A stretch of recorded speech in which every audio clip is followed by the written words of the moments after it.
Hello ladies and gentlemen, Jerry here, Coldwell Banker. Thanks so much for tuning in. Today I'm going to be talking about 5 differences that I see in my millennial clients and their approach to buying a house versus some of the different age demographics. So let me just dive right in. Number 1, it's really interesting to see how 25, say to 35-year-olds and how the differences in how they communicate. I am very often communicating with them via text message. I think there are advantages and disadvantages to this.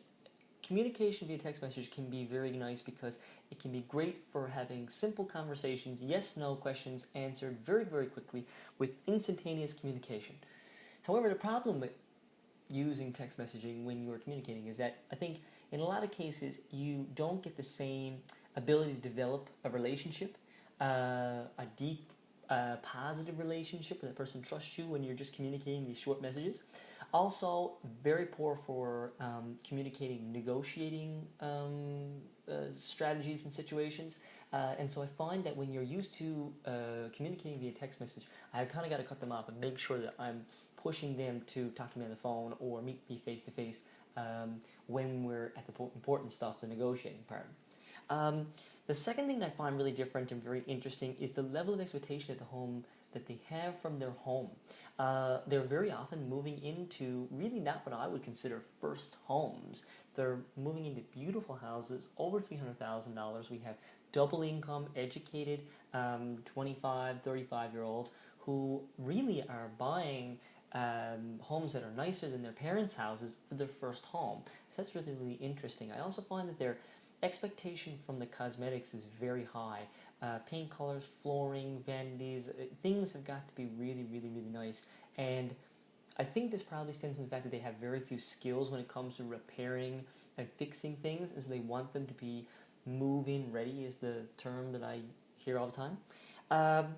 Third thing is that they see their home as much as an investment as they do for a place to live.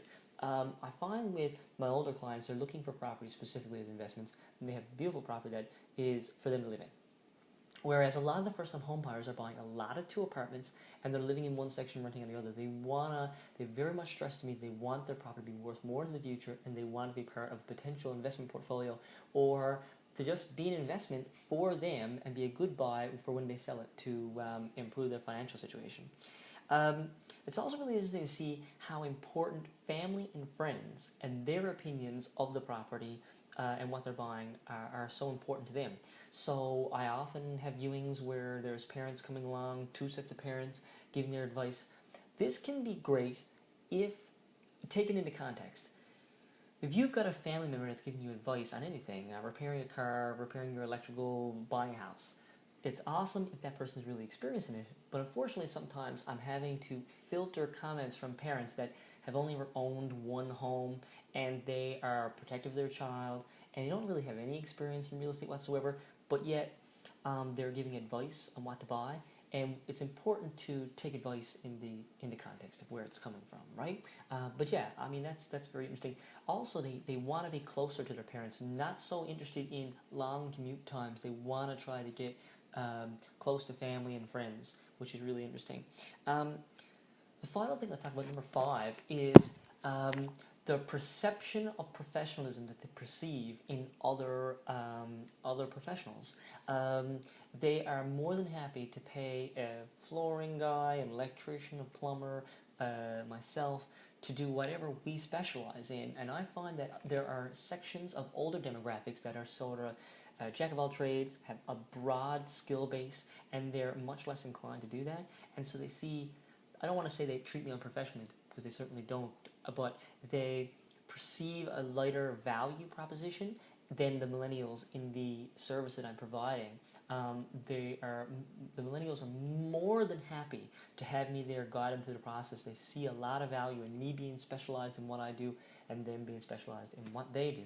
So yeah, here's some differences that I find in the millennials versus the older demographic. I'd like to throw it out to you guys. What do you see? Do you think there will be other differences that millennials would have in buying a house and their process and what they perceive in that process than other age demographics? Yeah, so please post a comment, and listen guys, I really appreciate you watching. Apologize for the big break since the last video. If you want to check out more videos, youtube.com/Jerry Boyles. Of course, you can check me out on Facebook, asktherealestateprofessional.ca, and the new website, therealestateprofessional.com. Thank you so much for watching. Please like and share the video if you found it cool. Talk to you soon. Cheers.